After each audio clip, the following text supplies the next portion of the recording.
Ang saya-saya mo ngayon, pare, ah. Birthday kasi nung anak ko bukas, pare.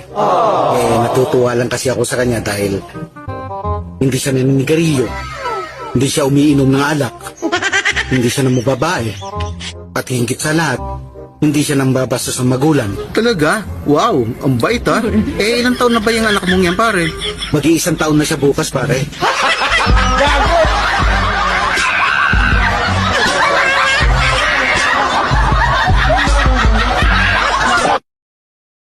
Kung itsura lang ang labanan, inaamin ko, talo ako.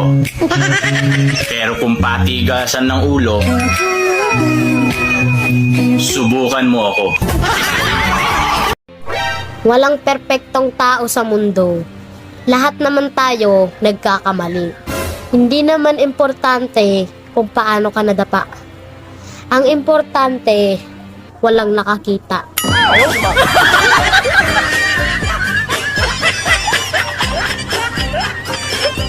Intindihin ko na lang daw yung ugali nila. Hoy! Ugali ko nga, hindi ko maintindihan. Ugali nyo pa kaya? Grabe, nabusog ako. Ang sarap ng handa dyan sa kapitbahay. Ang daming ingredients. We, sige nga, spell ingredients. Ingredients. Ingredients. S A H O G.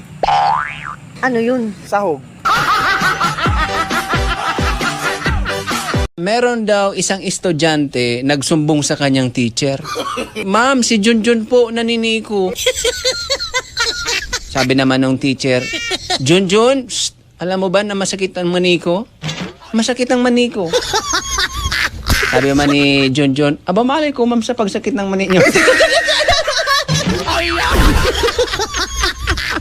Junjun ang pangaran mo tapos inapod ka kan maestra mo. Junjun, tumayo ka dyan. Kung Junjun ang pangalan mo tapos inapod ka kan maestra mo, Junjun, kanina ka pa hindi ka pa tumatayo.